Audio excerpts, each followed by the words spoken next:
In this problem, it says the sides of an acute triangle measure 14 centimeters, 18 centimeters, and 20 centimeters, respectively. Which of the following equations, when solved for theta, gives the measure of the smallest angle of the triangle? So what do we have?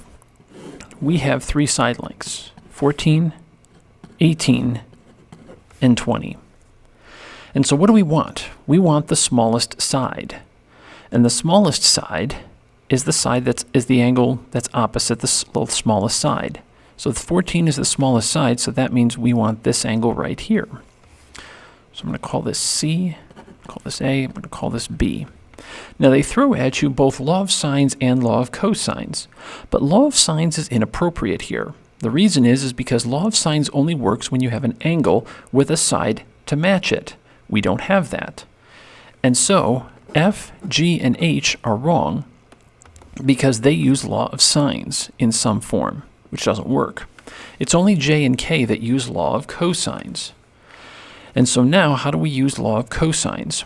Well, the thing about law of cosines is that the side and angle that are paired up are on opposite sides of the formula. So the way it's going to work is we want angle C, which means side C, the one opposite, is over here. That means 14 is what has to be here. So looking at our options, letter J is the answer, because they call this theta. Now, whatever they call it doesn't really matter, but the fact is this angle and this side are paired up, and so you can see that they're on opposite sides of the formula. And so this is the formula that will give us this angle. As opposed to this one, theta is here because it's paired up with 20. So this one is going to give us the largest angle of the triangle and not the smallest.